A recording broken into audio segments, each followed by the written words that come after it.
इस कार्यक्रम के पुण्यार्चक हैं श्रीमती लाड़ देवी, धर्मपत्नी स्वर्गीय श्री सोहन लाल जी कासलीवाल एवं स्वर्गीय श्रीमती कमला देवी, धर्मपत्नी स्वर्गीय श्री मिश्री लाल जी जैन की स्मृति में। पुत्र पुत्रवधू महावीर प्रसाद, इंदिरा देवी, पदम कुमार, सुनीता, पौत्र पौत्रवधू अक्षत, संजोली, पौत्र पौत्री रानू, खुशबू, सम्यक, पीयूषा एवं समस्त कासलीवाल परिवार, बीजवाड़ वाले केकड़ी, बुआ जी चेतन देवी कटारिया, दूड़ी, लाड़ देवी पाटनी, बंथली, टोंक, पुत्री दामाद शिमला, अशोक बाकलीवाल छाबड़िया, पद्मा राजेश कटारिया नासिरदा, पौत्री दामाद प्रियंका रौनक चूड़ीवाल, दोहिती मेहिका नमो लोये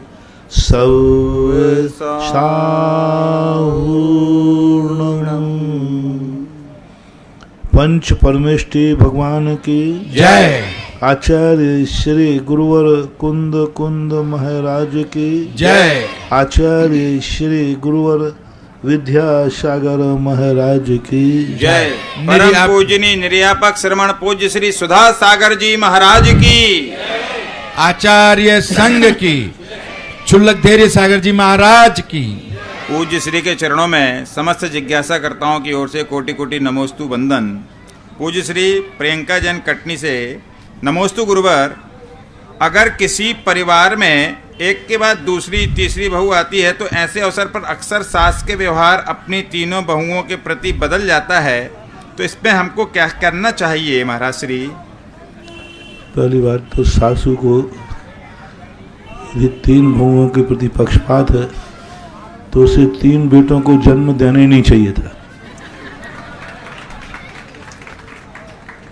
क्योंकि एक ही बेटा रहता तो फिर कोई पक्षपात होता नहीं। जैसे तीर्थंकर जो हैं एक ही पुत्र होते हैं, और यदि कुदरत से ऐसा हुआ है तो सबके साथ साम्य बुद्धि रखना चाहिए, क्षमता रखना चाहिए।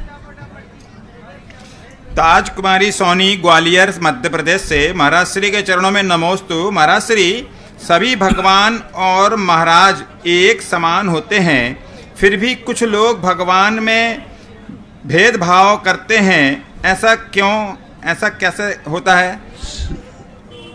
भगवान का अर्थ यदि वीतराग से लेते हो तो ठीक है, बाकी संसार में न जाने कितने रागी द्वेषी भी भगवान के नाम से दुनिया में जाने जाते हैं। लोगों ने भगवान कहते हैं लेकिन भगवान का लक्षण नहीं। रही बात वीतरागी भगवान की, तो वीतरागी भगवानों में भी जिन भगवानों के उपकार समाज के ऊपर अधिक होते हैं उनके प्रति भक्तों की श्रद्धा अपने आप बढ़ जाती है। आराधना 2 प्रकार की होती है, एक गुणों की आराधना होती है और एक उपकारी की आराधना होती है। गुणों की जब आराधना करता है तब तो व्यक्ति नमो रिहंताणम बोलता है, सभी अरहंतों को मेरा नमस्कार हो।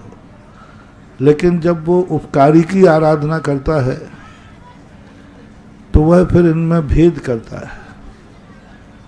किन तीर्थंकरों ने हमारे जीवन में उपकार किया,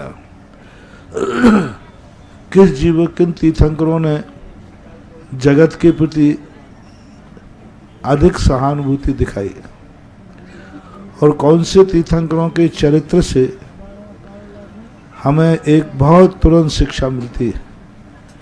जैसे पारसनाथ भगवान को सब चाहते हैं क्योंकि उन्होंने ऐसे जीवों पर दया दिखाई जिनको देखते ही लोग मारने के लिए दौड़ते हैं।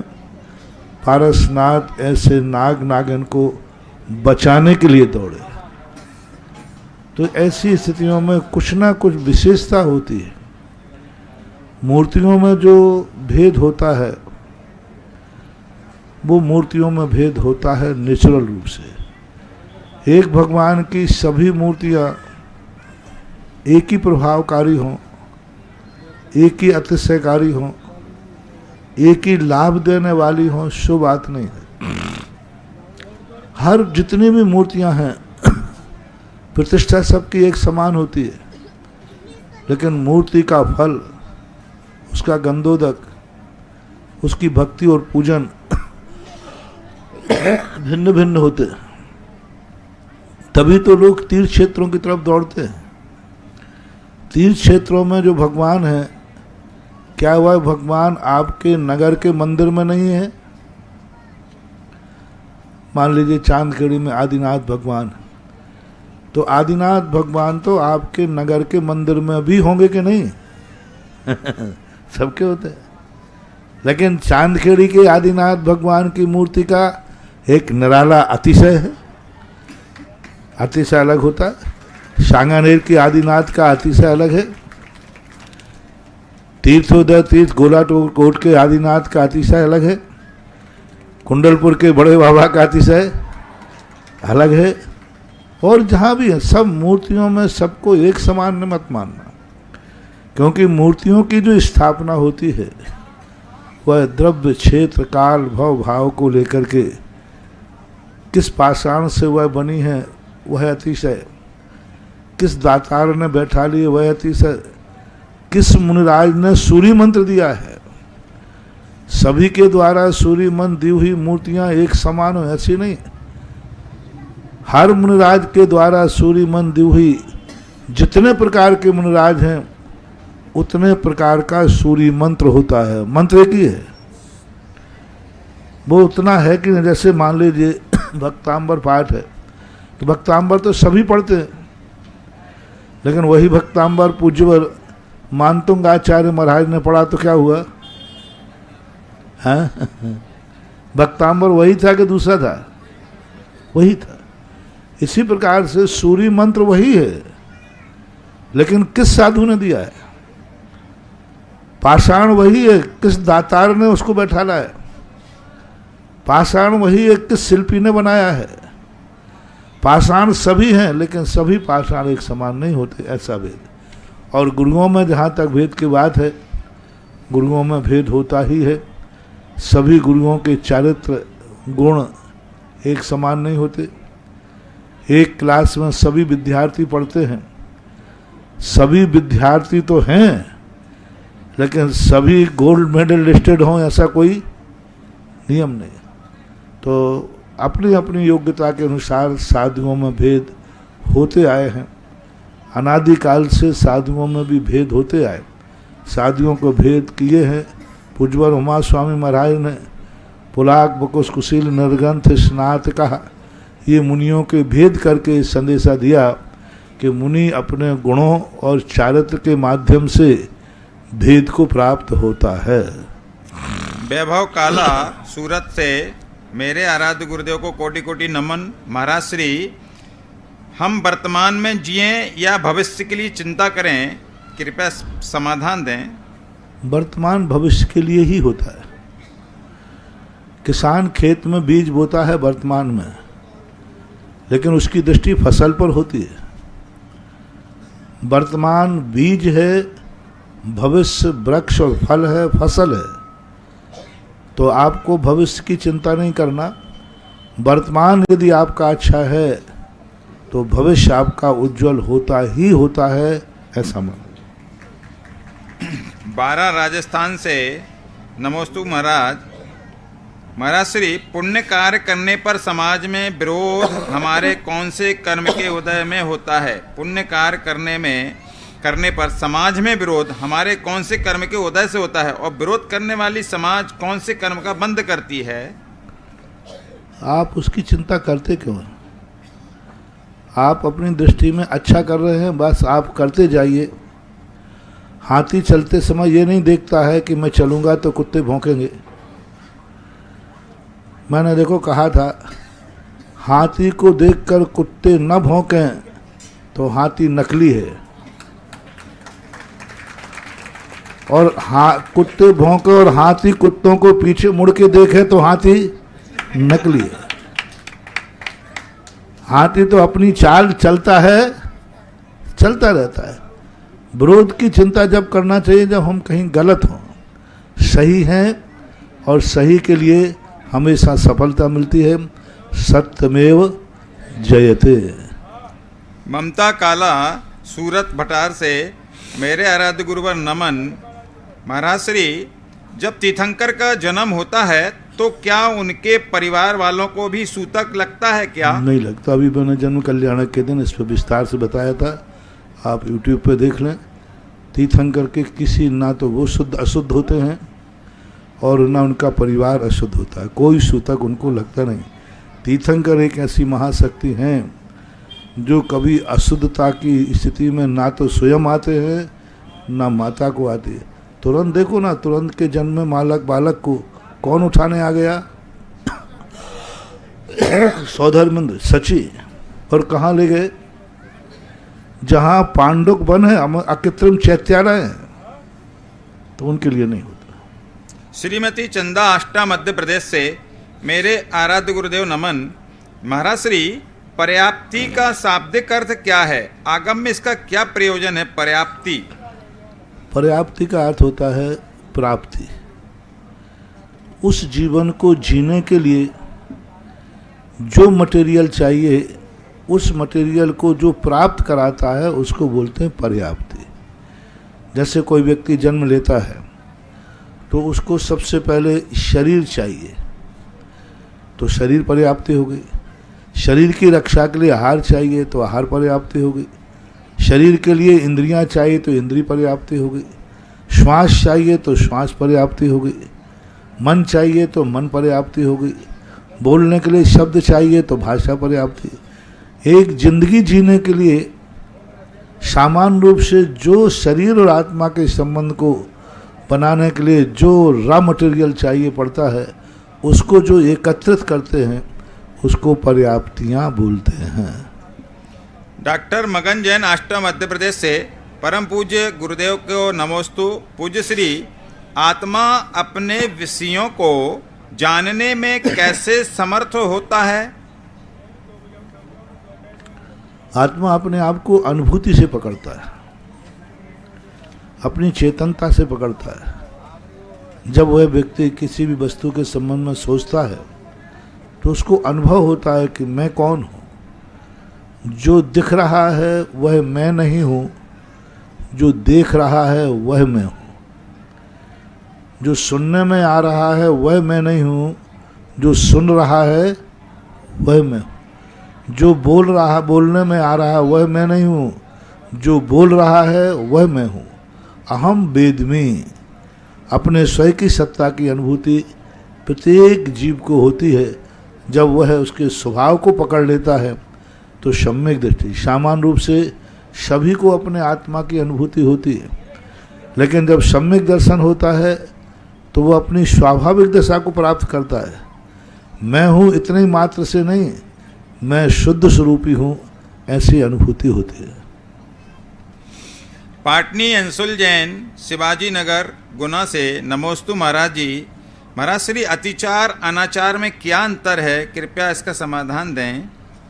अतिचार कुचित कदाचित मजबूरीवश किसी प्रसंगवश कभी कभी लगते हैं।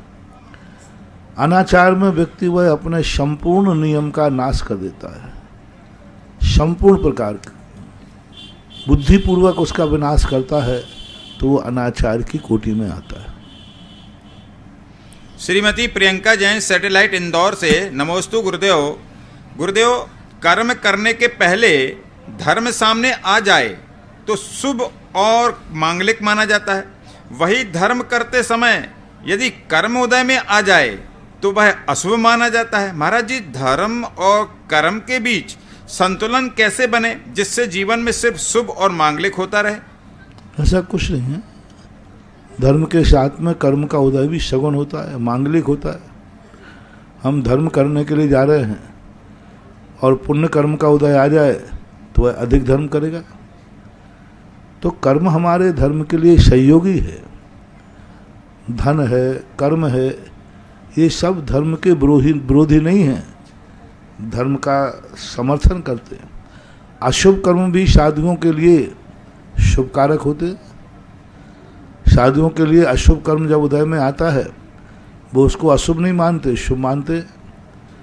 सुकौशल मुनिराज को श्यालिनी ने भक्षण किया, उन्होंने उसको अशुभ नहीं माना, उनको केवल ज्ञान प्राप्त हो गया।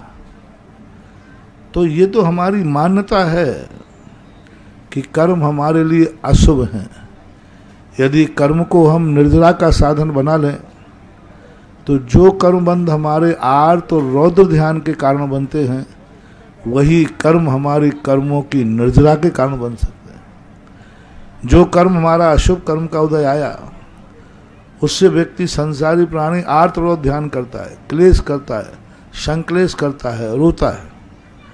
और ज्ञानी व्यक्ति भेद विज्ञान करता है। ज्ञानी व्यक्ति उन कर्मों को अपने पूर्व के किए हुए कृत्य पर डाल करके और समता में चला जाता है। उन्हीं अशुभ कर्मों के उदय में के कारण ना जाने कितने लोग अशुभ कर्म के उदय के कारण केवल ज्ञान प्राप्त कर लेते हैं, मोक्ष मार्ग में अपना मोक्ष मार्ग प्रशस्त कर लेते हैं। तो ये हमारी धारणा और हमारी साधना के ऊपर आधारित है कि कर्म तुम्हारे धर्म के बीच में बाधक है अथवा साधक है। नविता जैन कोटा से नमोस्तु महाराज जी।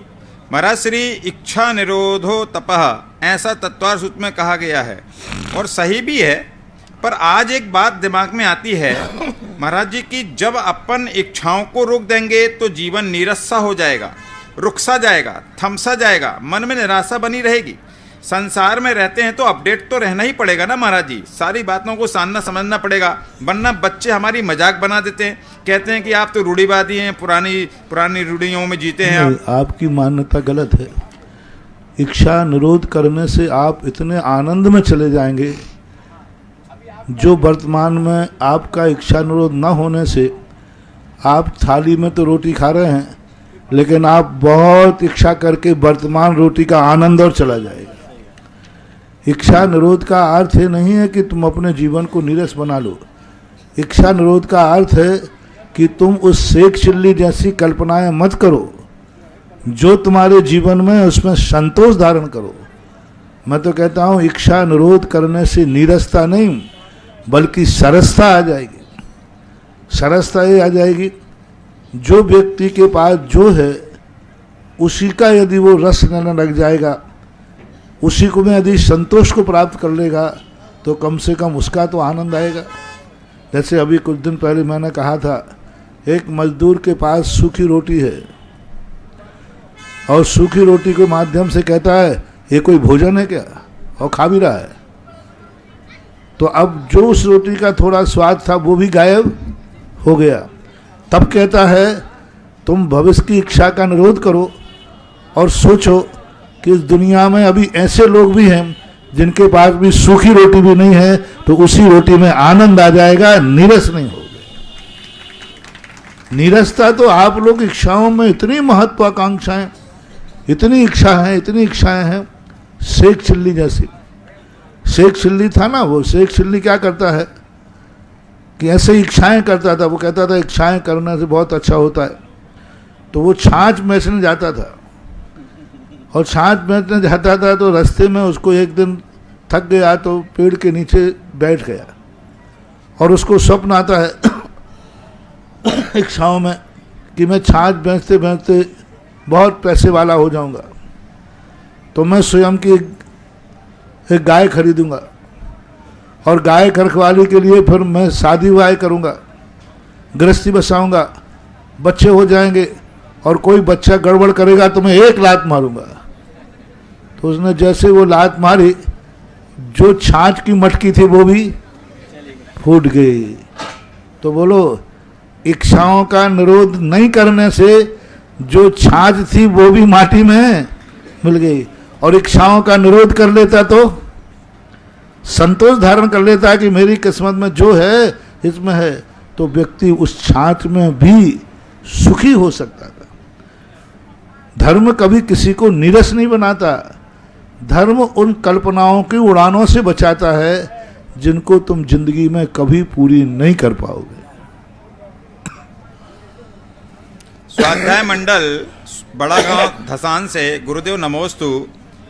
जब श्री राम लक्ष्मण के वियोग में विक्षिप्त अवस्था में थे, राजकाज से उदासीन थे, तभी शत्रुओं ने अयोध्या पर आक्रमण किया।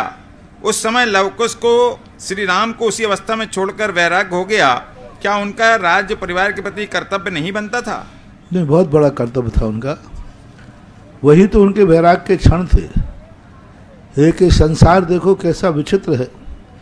एक और यहाँ पर दुख का समय है और व्यक्ति को युद्ध दिख रहा है। तो उस वैराग्य के क्षण के माध्यम से यदि वो उस समय युद्ध में कूद भी जाते तो उस समय स्थिति ऐसी विकट थी कि वो युद्ध को हार जाते।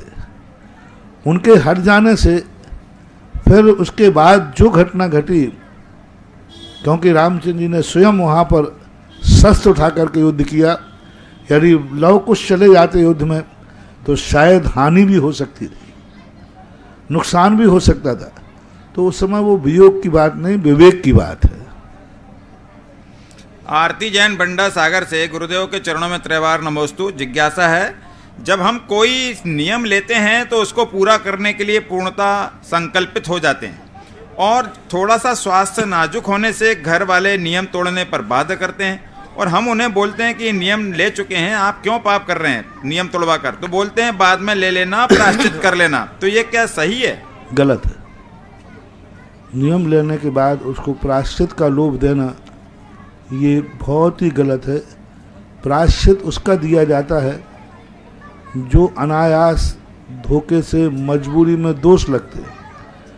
चला करके दोष लगाना और प्रायश्चित की बात करना ये अनाचार की कोटि में आता है, बहुत बड़ा दोष मानना चाहिए।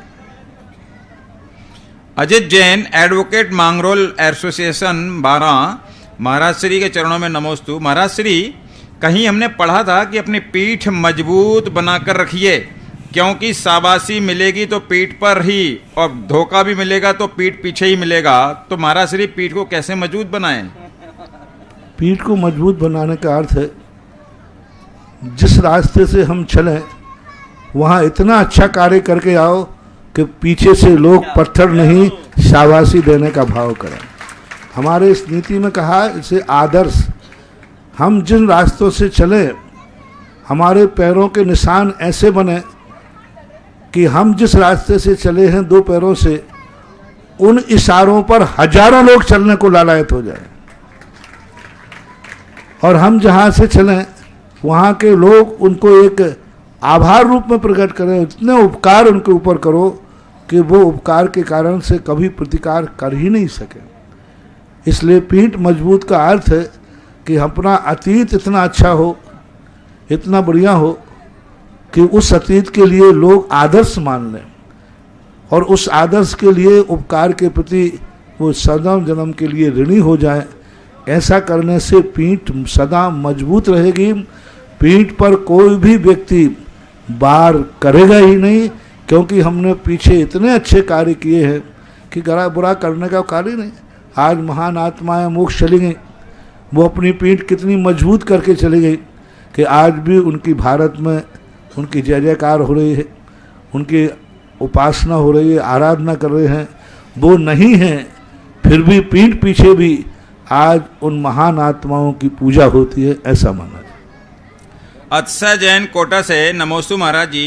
Best wishes for 21st day of 21st year of 21st country century. I am proud of you and all of our team. मतलब मैं 21 साल का हो गया 21 तारीख को 2021 में। महाराज जी, आप मेरे आदर्श हैं, आप ये बताइए मैं ऐसा क्या करूं जिससे मुझे स्वयं पर गर्व होवे और खुशी होवे। अभी मैंने बताया ना कि आप अपना खुद को अपने जीवन में कैसे महसूस करते हैं। आपने 21 साल गुजार दिए, आपको खुद कैसा लग रहा है? खुद कैसा लग रहा है? क्या ऐसा लग रहा है कि 21 साल मेरे व्यर्थ चले गए? क्या ऐसा लग रहा है कि 21 साल में मैंने कुछ भी नहीं कर पाया? क्या ऐसा लग रहा है 21 साल मैंने पाकर के जीवन धन्य कर लिया, अवभाग्य कर लिया? हमें एक दिन गुजारना नहीं है। जब शाम को हम दिन अस्त होने के बाद हमें अनुभव में आना चाहिए आज का दिन मेरा जीवन धन्य हो गया, आज इतना अच्छा दिन निकला। सवेरे उठ करके ऐसी महसूस होना चाहिए आज रात कितनी अच्छी थी, आज मैं धन्य हो गया, आज मुझे एक दिन की जिंदगी मिली। तो कहता तो पहले तो सबसे पहले अपने अंदर फीलिंग करो, दुनिया की चिंता मत करो। तुम्हें स्वयं को कैसा लग रहा है? ये जिंदगी को पाकर के अपने आप को भाग्यशाली मान रहे हो या दुर्भाग्यशाली मान रहे हो? यदि आपको ऐसा लग रहा है कि नहीं मेरा तो सब कुछ, कभी बुरे विचार नहीं आते। लोग कहते हैं महाराज जी ये मन बहुत बुरा है।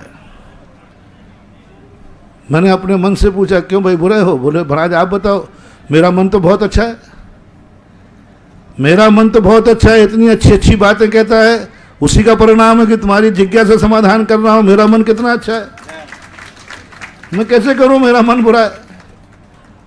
मुझे अपने मन पर गर्व है कि मेरे मन में कभी बुरा भाव नहीं आता। कितनी अच्छी बात है। मेरी आंखें बहुत अच्छी हैं क्योंकि ये बुरा नहीं देखती, मेरे कान बहुत अच्छे हैं क्योंकि बुरा नहीं सुनते, मेरा मुंह भी क्योंकि बुरा, मेरे हाथ भी क्योंकि कभी बुरा नहीं करते, मेरे पैर भी क्योंकि कभी बुरे जगह पर नहीं जाते। अब बोलो किसकी जिंदगी में तुम कैसे हो?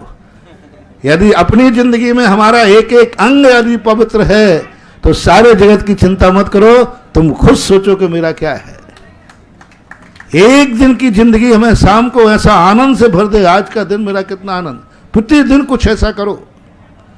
तो ये निर्णय स्वयं को करना है कि आपकी जिंदगी कहीं आपको बोझ तो नहीं बन रही है, आपका एक एक दिन सौभाग्यशाली होना चाहिए। ऐसा लगना चाहिए मुझे एक दिन मिला है, मैंने ना जाने कितने पुण्य किए होंगे कि एक दिन मिला और एक दिन के उस पुण्य की, तो ये अनुभूति स्वयं को करना है। दूसरा इसका निर्णायक नहीं है, तुम खुद निर्णायक हो। राजू जैन, शिवराज सिंह, अमर पाटन, मेरे आराध्य गुरु नमन। आत्म प्रदेशों में शरीर का प्रमाण छोटा या बड़ा होना, संकोच विस्तार किस कारण से होता है? ये शरीर नाम कर्म के उदय के कारण है। शरीर नाम कर्म के उदय से शरीर का आकार बनता है और शरीर के आकार के अनुसार आत्मा अपने आकार को बढ़ाती रहती है। अनुगुरु देह प्रमाणो संघारप संपदो छेदा, यानी ये स्वभाव जीव का है, लेकिन शरीर के कारण और शरीर नाम कर्म के कारण। नयांश जैन, अहमदाबाद। नमोस्तु महाराज जी। महाराज श्री ध्यान कैसे करना चाहिए? अब किसका ध्यान करना चाहिए? ध्यान तो सभी करते हैं, ध्यान के बिना कोई नहीं रहता। आपका लक्ष्य क्या है? जिसका ध्यान करते हैं उसको एकाग्र होकर करना चाहिए, उसको आदर्श मानना चाहिए। धर्म ध्यान तो यही कहलाता है, जो ध्यान तुम कर रहे हो वो ध्यान वो कर चुका है और जो सफलता पा चुका है उसका ध्यान करना चाहिए। और सफलता पाने के लिए जो उसने आचरण किया है वैसा ही आचरण स्वयं को करना चाहिए, यही ध्यान करने की विधि है। सुनील जैन, जयपुर से। नमोस्तु गुरुदेव। शादीशुदा सिस्टर और बुआ के निधन होने पर क्या सूतक लगेगा हम लोगों को? नहीं लगेगा। यदि आपके घर में हुआ है तो एक दिन का सूतक होगा। प्रवीण टोंगिया, रूप नारायणपुर, पश्चिम बंगाल। मेरे आराध्य गुरुवर नमन। महाराज श्री, आज के युवा लोग को धर्म के लिए जागरूक कैसे करें? वो हमारी बात को नहीं मानते, हमें कैसे समझाना चाहिए? उनको जब वो थक जाए, जब कहीं वो संवेदनशील हों, जब उनको ठोकर लगे, जब उनको हताश हो जाए, क्योंकि दुख के दिनों में धर्म की बात सुहाती है, सुख के दिनों में धर्म की बात नहीं सुहाती।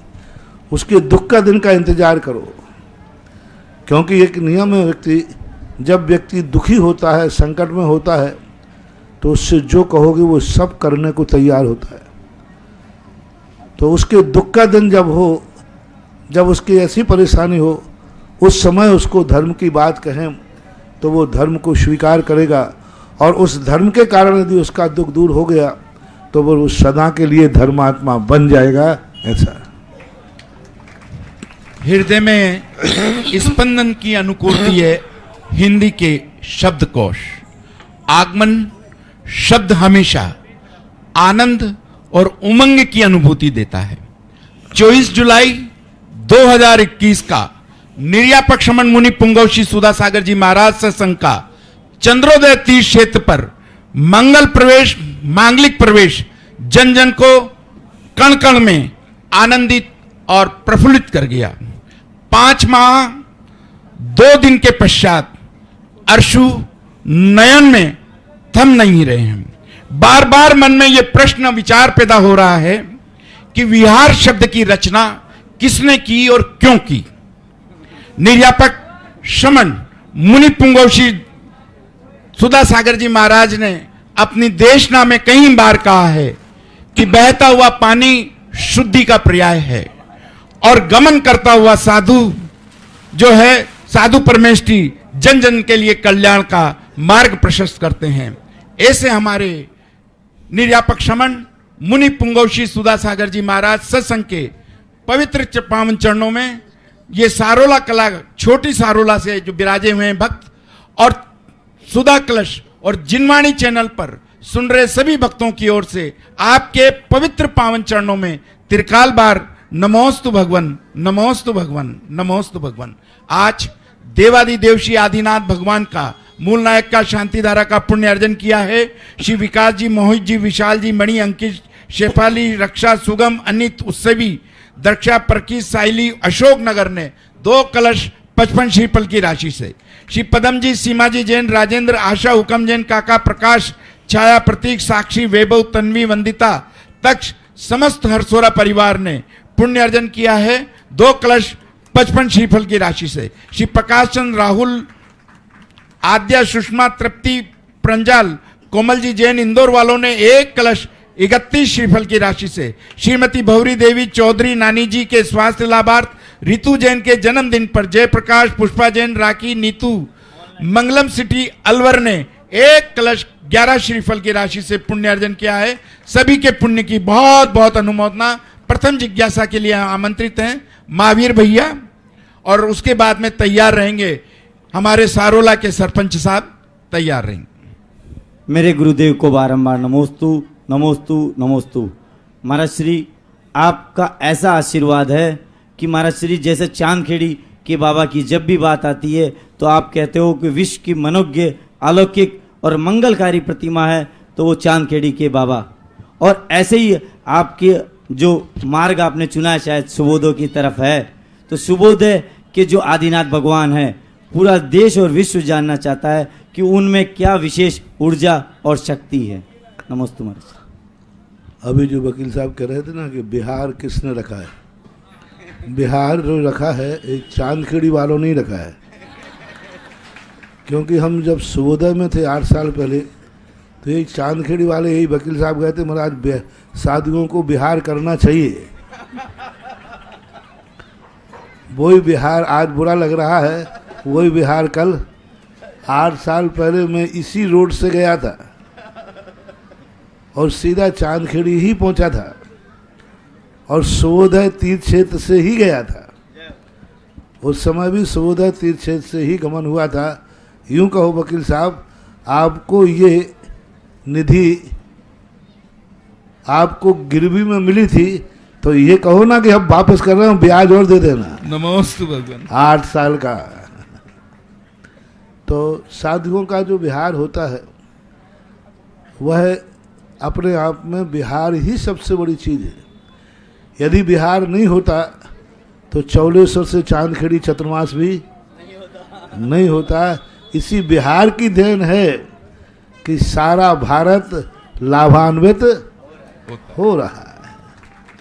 इसलिए रही बात सुबोधय की क्षेत्र की, एक ऐसा सुबोधय क्षेत्र जहाँ भूगर्भ से एक पूरा समोषण निकला और वह सुबोधय क्षेत्र को इतना बड़ा उसकी मूर्तियों का भाग्य था कि वो किसी मंदिर में नहीं, अपने आप में एक तीर्थ क्षेत्र की स्थापना के योग्य वो थे। और एक ही परिवार ने पूरी जमीन देकर के 22 बीघा जमीन लेकर के वो क्षेत्र की स्थापना हुई। 1 तारीख के दिन अभी उम्मीद सबकी वही बन रही है। अब साधु तो पहले से तो निश्चित कर नहीं सकता, लेकिन हाँ अब सब लोगों को ये ध्यान रखना चाहिए 1 तारीख का सबको किसी भी रूप में किसी दुनिया में घूमने नहीं जाना। यदि आप लोग 1 तारीख को सगुन मानते हैं, शुभ मानते हैं, तो 1 तारीख के दिन सारी दुनिया से मेरा कहना है कि वो गलत कार्य न करें। 1 जनवरी को कोई शराबी शराब ना पिए, गुटखा वाला गुटखा ना खावे, बीड़ी सिगरेट वाला बीड़ी सिगरेट ना पीवे। जैनी लोग 1 तारीख को होटल का भोजन ना करें, होटल में रहने ना जाएं, क्योंकि वो पाप क्षेत्र है, पापियों का क्षेत्र है, वहाँ सब कुछ अशुभ ही है। और 1 तारीख को यदि तुम गलत स्थान पर जाओगे, पूरी साल तुम्हारी गलती में ही निकलेगी। 1 तारीख की रात तुम होटल में निकालोगे, पूरी जिंदगी भर तुम्हारे जीवन में ऐसा आएगा कि परिवार का सुख नहीं मिल पाएगा, किराए होटलों में ही जिंदगी गुजारना पड़ेगी। कभी घर में राजा बन के नहीं रह पाओगे, क्योंकि तुमने पहली साल का पहला दिन होटल में गुजारा। पहला दिन यदि आप अपने बाजार दूसरे के हाथ की रोटी खाओगे तो पूरी साल भर आपको दूसरी रोटी खाना पड़ेगी। इसलिए मेरा कहना है 1 जनवरी यदि आप लोग नया वर्ष मानते हो, सारे भारत के जैन अजैन को ये नियम लेना चाहिए, 1 तारीख को हम अपने माँ के हाथ की रोटी खाएंगे, पत्नी की हाथ की रोटी खाएंगे, घर की रोटी खाएंगे। और 1 तारीख की रोटी यदि तुमने घर में खाई तो ये मैं आश्वासन तुम्हें देता हूँ, पूरी साल तुम्हारे जीवन में कभी खाने के लाले नहीं पड़ेंगे, तुम कभी भूखे नहीं मरोगे, ऐसी बीमारी नहीं आएगी कि खाने के लायक भी नहीं रहोगे।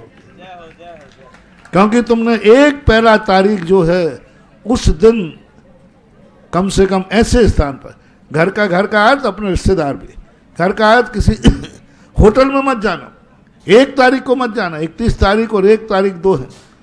30 तारीख को जाना, 2 तारीख को तुम्हारी मर्जी पड़े तो जहाँ जाना सो जाना। कम से कम 1 तारीख का शगुन करके हर व्यक्ति को अपना योग किसी तीर्थ क्षेत्र की तरफ मोड़ देना चाहिए। अपने अपने परिवार को ये लेना चाहिए 1 जनवरी तो मैं किसी पवित्र स्थान पर बिताऊंगा, पवित्र साधुओं की संगति में बिताऊंगा, जहाँ देखोगे तो पवित्र, सुनोगे तो पवित्र, और वंदना करोगे, माथा झुकाओगे तो भी पवित्र। तो ऐसा अब सब लोगों को, जितने होटलों में जाने वाले लोग हैं, 1 तारीख का रिजर्वेशन शुभोदय तीर्थ क्षेत्र बीनागंज का करा लें। हाँ, अब यदि तुम्हारे लिए महाराज से मतलब है तो बाकी तो सब क्षेत्र अपने, जहाँ जिसको जाना है वहाँ जाओ। क्योंकि अब वो तीर्थ से भी एक निमित्त, एक नियोग की बात है, निमित्त बन रहा है उसका। और वो मूर्तियाँ भी भूगर्भ से प्राप्त की हुई मूर्तियों का पहला साल। अभी तक हमारे पास 3 बार ऐसा नियोग बना जो 1 जनवरी भूगर्भ से प्राप्त करने में। पहला योग बना था आपके गुड़गांव में गुणोदय तीर्थ क्षेत्र में, 1 जनवरी के समय पर, उस समय पर भी वहाँ पर कार्यक्रम किया था। दूसरा नियोग बना था भूगर्भ से प्राप्त मुनि सुब्रतनाथ भगवान जो ज्ञानोदय तीर्थ क्षेत्र में बैठे हैं, उनका 1 जनवरी को कलशाभिषेक हुआ था। और अब तीसरा जो योग बन रहा है भूगर्भ से प्राप्त, 1 जनवरी तो सब हर साल आती है, लेकिन भूगर्भ से प्राप्त मूर्तियों के अभिषेक करने का जो नियोग बन रहा है, गंधोदक लेने का नियोग बन रहा है, वो शुभोदय तीर्थ क्षेत्र बीनागंज का बन रहा है। और जब भी इसका हुआ, आप देखो गुणोदय का 1 जनवरी को अभिषेक हुआ 1008 कलशों से। आज गुणोदय तीर्थ क्षेत्र अपने आप में पूर्णतः समृद्धि को प्राप्त है। 1 जनवरी को ज्ञानोदय के मुनि सुब्रतनाथ भगवान का अभिषेक हुआ। आज उस मूर्ति लाखों लाखों लोगों के व्याधियां दूर कर रही है। ज्ञानोदय तीर्थ क्षेत्र के मुनि सुब्रतनाथ का गंधोदक, सबको मालूम है कि आज भारत की सबसे एनर्जी पूर्ण जो मूर्ति है मुनि सुब्रतनाथ की, वो ज्ञानोदय, वो भी भूगर्भ से मिली थी। और उसका पहला अभिषेक कितने सालों के बाद, कितने साल निकले होंगे पता नहीं। पहली धारा जब 1 जनवरी को छूटी थी, तब मेरा मन एकदम प्रफुल्लित हो गया, हे प्रभु ना जाने कितने।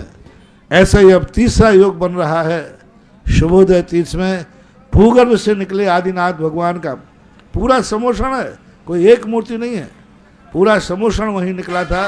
वहाँ से 1-1.5 किलोमीटर चाचौड़ा गांव वहाँ से निकले थे, तो वहाँ बन रहा है। अब देखो, और इस बार तो 1 तारीख पड़ रही है शनिवारी 14, नौमी चौथ चतुर्दशी पड़े शनिचरवार, एक काम के साधते सदे अनेकों काज।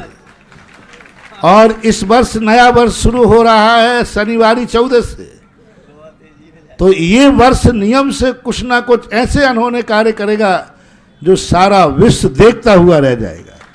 अच्छे कार्य, बुरे कार्य नहीं, कुछ इस साल में कुछ ना कुछ अच्छा होगा। जो 1.5 साल से जो पूरा भारत महामारी से ग्रसित है, इस महामारी का सारा जो खेद है, सब मुझे लग रहा है इस साल सब साफ होकर के और पूरे भारत में खुशहाली का माहौल होगा।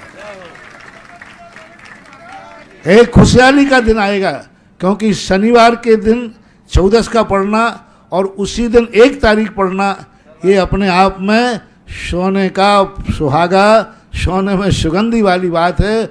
और ऐसा दिन शनिवारी 14 और 1 तारीख का दिन शुभोदय तीर्थ क्षेत्र के लिए मिलने की पूरी संभावना है।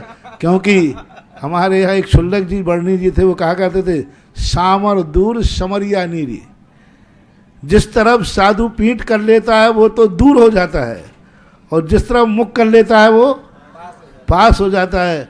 तो अभी मुख शुभोदय की तरफ है, तो यूं मान लो कि बस पौबारा होने ही वाला है।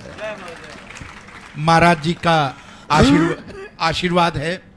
और मुझे वो क्षण याद आ रहे हैं जब मात्र एक परिवार ने 4 लेन रोड पे करोड़ों रुपए की जमीन शुभोदय तीर्थ क्षेत्र के लिए समर्पित कर दी थी गुरु चरणों के अंदर, और आज वहां पर भव्य मंदिर बना हुआ है।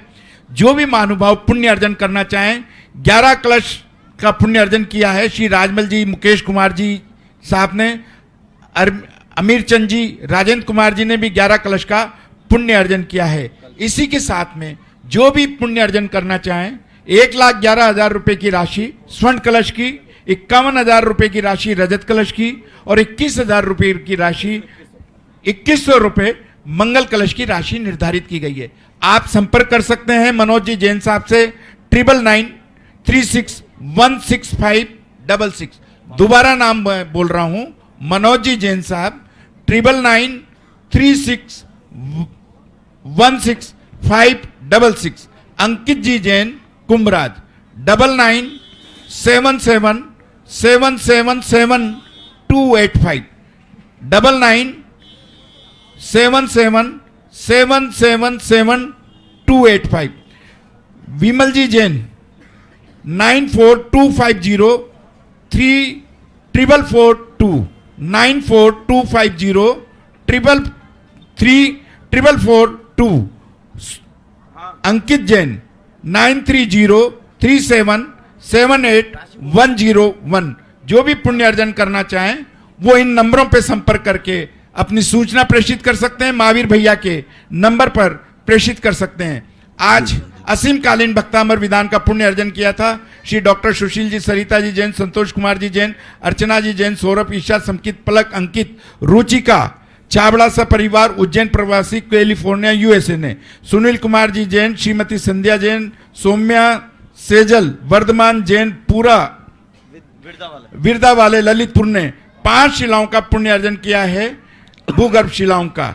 निवेदन पधारें सरपंच साहब हमारे।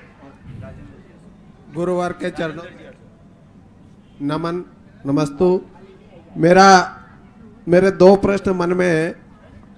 पहला है तो ये है कि व्यक्ति अपने जीवन में गुरु का चयन कैसे करे, क्योंकि वर्तमान में सनातन धर्म में जब वो करोड़ों जिनको अपना गुरु मान चुके हैं, और जब वो अभी वर्तमान परिस्थितियों में जेलों के अंदर बैठे हैं, तो व्यक्ति अपने आप को ठगा हुआ पाता है, चाहे वो आसाराम जी हो या राम रहीम जी हो, बहुत सारे गुरु हैं। तो उस समय के जो हमें अंधेरे से उजाले की ओर ले जाने वाले थे, वही आज अंधेरे में बैठे हैं। दूसरा प्रश्न ये है मेरा कि अब तक की जो भारत में शिक्षा नीति थी उसमें भारत नहीं था, और वर्तमान अब तक जो लॉर्ड मैकाले की शिक्षा नीति थी उसमें अकबरमान और हमारे जो वीर सावरकर जी को आतंकवादी बताने वाली ऐसी घटनाएं होती थी। तो वर्तमान में जो सरकार है वो नई शिक्षा नीति लेकर आई है, तो क्या गुरुवार आपको लगता है कि अभी इस शिक्षा नीति में राष्ट्र धर्म सबसे ऊपर होगा या नहीं? पहली नीति तो है, गुरु कीजिए जानकर, पानी पीजिए छान कर। आप यहीं खड़े ना? आप कोई प्रश्न है, आपको तो जवाब सुनना है। गुरु को हमेशा जानकर करना चाहिए, अच्छी तरह परखना चाहिए, जल्दी नहीं करना चाहिए। फिर भी परखने के बाद, जानने के बाद भी चूक हो जाती है तो एक्सीडेंटल केस कहलाता है, उसमें फिर तुम्हारा कोई दोष नहीं होता। लेकिन फिर भी जब तक हम उनको देखते हैं, और सबसे पहला देखना चाहिए जिन जिन कार्यों से आप ग्रस्त लोग घिरे हुए हैं, यदि उन्हीं से तुम्हारा साधु घिरा हुआ है तो वो गुरु बनाने लायक नहीं। जैसे आप लोग हैं, धन वैभव दुनिया भर की चीज़ों से घिरे रहते हैं, यदि गुरु भी उन सब चीज़ों से घिरा हुआ है तो आप समझ लेना चाहिए ये चोखा गुरु नहीं हो सकता। गुरु वह है जो संसार के समस्त कार्यों से निवृत्त होता है, समस्त प्रकार के धन दौलत से निवृत्त होता है, जिनकी इंद्रियां हमेशा विजय को प्राप्त होती है, जिनका मन इतना पवित्र होता है कि जिस मन में भक्त का चिंतन भी हो जाए तो उस भक्त का बेड़ा पार हो जाता है। तो इसके लिए आप बाहर रूप से आप देख रहे हैं कि जो व्यक्ति ऐसी ऐसी गाड़ियों में घूम रहे हैं जो आप लोगों के पास भी नहीं है, जिनके रहन सहन ऐसे हैं ठाट बाट से, जिनके खाने पीने के जैसे है, तो फिर इन चीज़ों को देख कर लगाना चाहिए कि ये गुरु पद के योग्य नहीं है। आप लोग खुद देखते हैं कि उनका ऐशो आराम कैसा है, उनका रहन सहन कैसा है, इस सब को देखना चाहिए। उनके रहन सहन से हम पता कर सकते हैं कि ये वास्तविक रूप से किस पद के योग्य, और वो रहन सहन आप देख सकते हैं, आप उनका खान पान भी देख सकते हैं, आप उनका उठना बैठना भी देख सकते हैं, आप उनके रहन सहन भी देख सकते हैं। ऐसी बात नहीं है, हमारे भारत देश में ऐसे ऐसे साधु भी हुए हैं जिन साधुओं के नाम से, चाहे वो सनातन धर्म हो चाहे वो जैन धर्म हो, जिनके नाम से हमारे भारत को गर्व है। आज बड़े बड़े संत महंत हुए हैं जिन्होंने, उनके जीवन कैसे थे, किस ढंग से रहते थे। एक कणान नाम के साधु थे, वो किसी का भोजन नहीं लेते थे, एक एक कण को इकट्ठा कर करके आजीविका चलाते थे। अब ऐसे साधु पे कोई उंगली उठा पाएगा क्या? ठीक है, जहाँ अच्छे लोग होते हैं उनमें कोई, अच्छे लोगों की ही तो लोग, नकली लोग नकल करते हैं। इसलिए ये जो दोष है, आपको दुकान पर आप जाते हैं, आप ये ना समझें कि दुकानदार कैसा नारियल रखता है, आपको खुद बजाना है क्योंकि गुरु आपको बनाना है।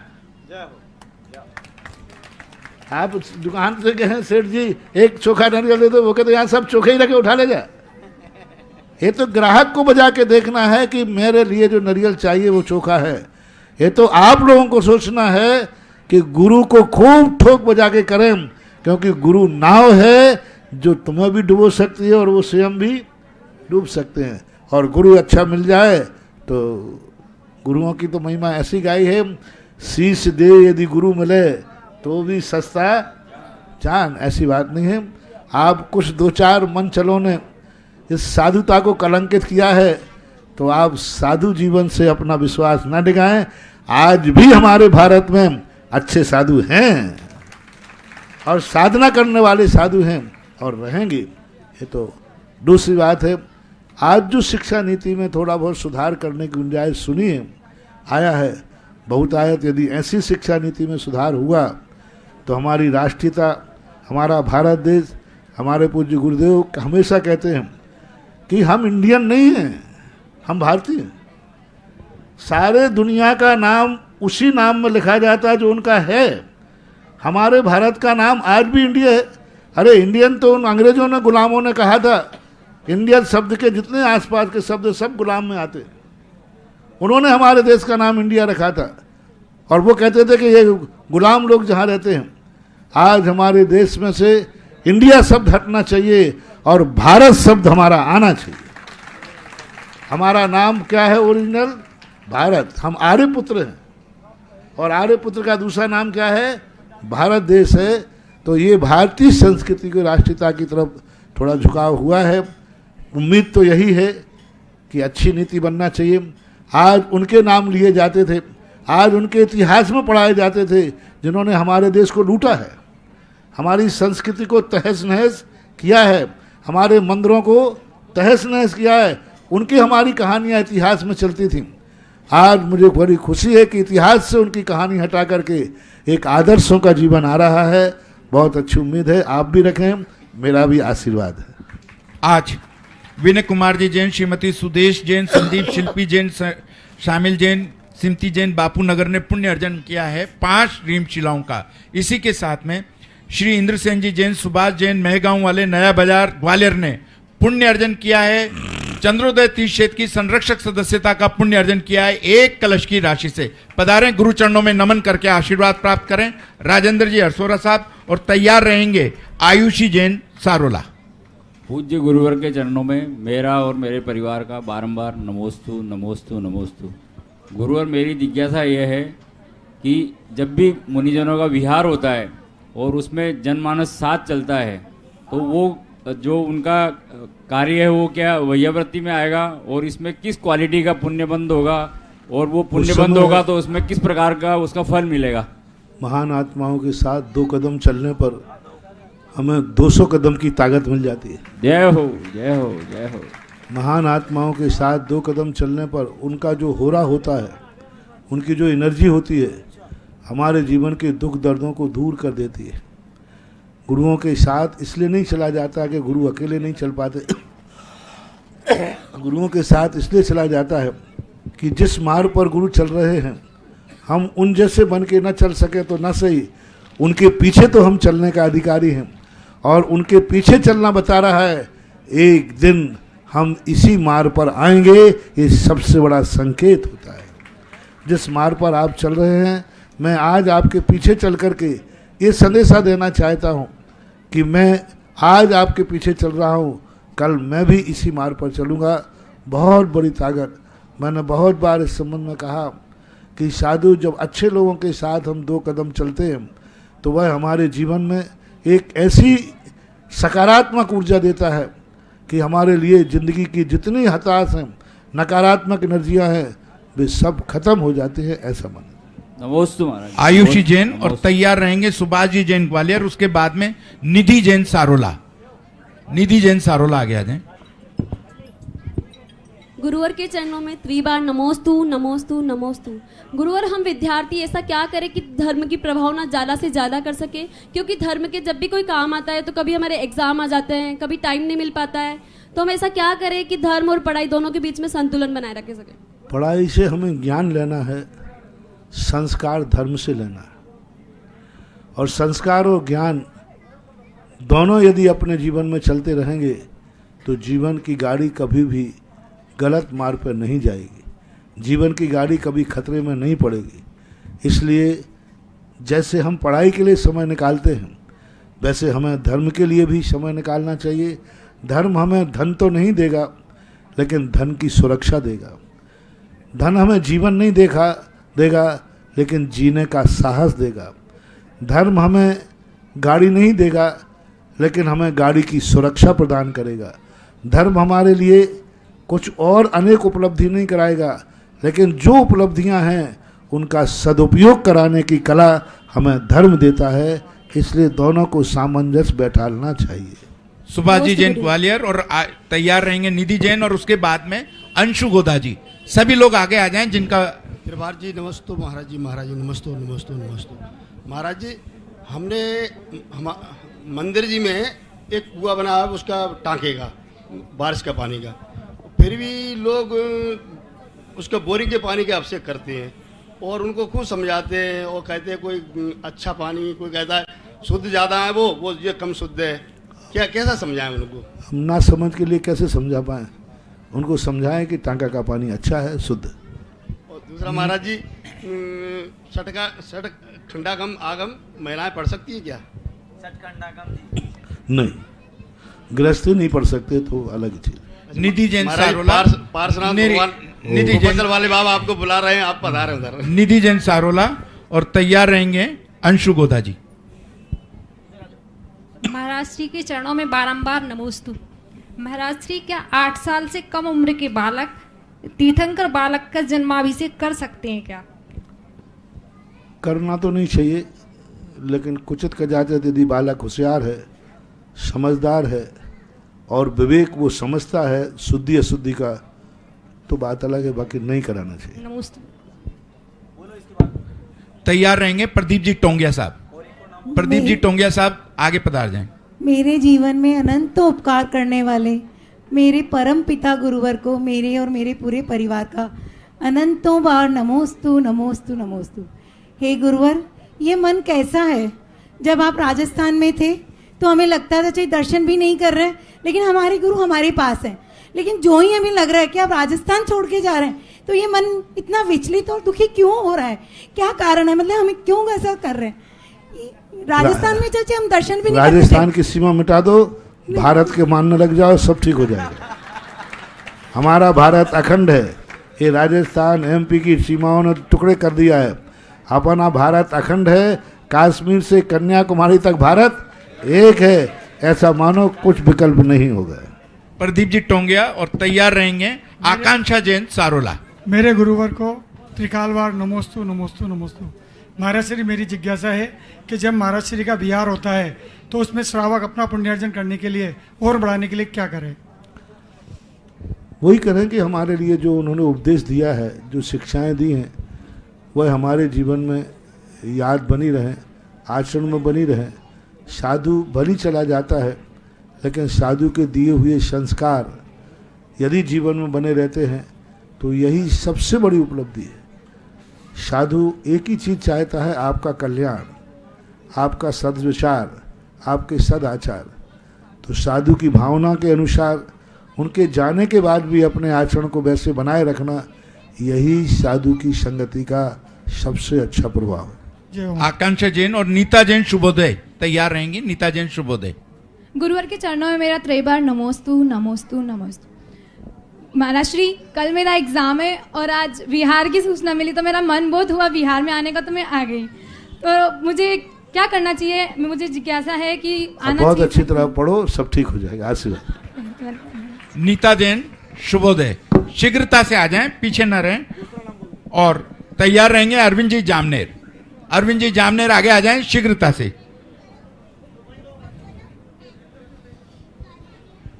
हे मुनिवर, मेरे हृदय स्थल में विराजित निरपैक मुनि श्रमण के चरणों में कोटिशय नमोस्तु नमोस्तु नमोस्तु। हे गुरुवर, हमारे सुबोधय तीर्थ क्षेत्र पर हजारों वर्ष प्राचीन प्रतिमा का 1 जनवरी को अभिषेक होगा। जो भव्य जीव उसका अभिषेक करेंगे वह कितने पुण्य के भागीदारी हैं? मेरी जिज्ञासा का समाधान करने की कृपा करें मुनिवर। पुण्य तो मैंने पहले ही बताया, किसी शुभ दिन शुभ कार्य करने को मिले, और वो भी उस क्षेत्र पर जिसका नाम भी शुभोदय हो। शुभ दिन हो, शुभ कार्य हो और शुभोदय हो, तो तीनों त्रिवेणी संगम बन जाएंगे। और त्रिवेणी संगम जब बनता है तो संगम को अपने आप वैसे ही पवित्र माना जाता है। ऐसा नमोस्तु गुरुवर, नमोस्तु नमोस्तु। इसके बाद में गौरव जी जैन अशोकनगर। गौरव जैन अशोकनगर। मुनि श्री के चरणों में मेरा और मेरे परिवार की ओर से त्योहार नमोस्तु नमोस्तु नमोस्तु। महाराज श्री, सुबोध तीर्थ क्षेत्र का निर्माण कार्य तेजी से चल रहा है और वहाँ पर मूल नायक आदिनाथ भगवान जी की, भरत जी की और बाहुबली जी की प्रतिमा आपके आशीर्वाद और आपके सानिध्य में विराजमान होने जा रही है। तो मेरी शंका है गुरुदेव कि उसका क्षेत्र पर क्या प्रभाव पड़ेगा? अच्छा प्रभाव पड़ेगा। चले आगे चले। गौरव जी जैन अशोकनगर। और अंतिम जिज्ञासा के लिए वर्षा जैन कोटा। गुरुवर के चरणों में मेरा, मेरे परिवार को बारंबार नमोस्तु नमोस्तु नमोस्तु। गुरुवर, पिछले हफ्ते हम लोग सोनागिर के दर्शन करने गए थे। वहाँ उत्तरांचल से एक फैमिली आई थी जो चंद्रू भगवान की बड़े मंदिर में गंदों तक से तो हाथ धुल रही थी और जल को सिर पे लगा रही थी। उनको बताया तो उन्होंने बोला कि हम लोग सही कर रहे हैं, आप गलत कर रहे हैं। तो महाराज जी, उनको दोष लगेगा जहाँ से जिनको ज्ञान मिला उनको दोष लगेगा? अगर हम कुछ गलत कर रहे हैं तो उसकी भूल हो गई होगी, भूल से कर रहा होगा। वो गंदोदक को जल मान लिया और जल को गंदोदक मान लिया। ये भूल हो गई होगी। तो महाराज जी हमको गलत ज्ञान है तो हमको दोष लगेगा, जिन्होंने दिया गलत ज्ञान बताया उनको दोष लगेगा? आपने बता दिया, अच्छा किया। नमोस्तु। वर्षा जैन गुरुवर के चरणों में मेरा 3 बार नमोस्तु नमोस्तु नमोस्तु। महाराज जी मेरा प्रश्न है कि शिखर जी के पहाड़ पर कितने वर्ष से ऊपर के बच्चों को ले जाना चाहिए ताकि अशुद्धि का दोष ना लगे? शिखर जी के पहाड़ छोटे बच्चों को ना ले जाएं तो अच्छा है, श्रेष्ठ यही है कि उन बच्चों की अच्छी व्यवस्था करें।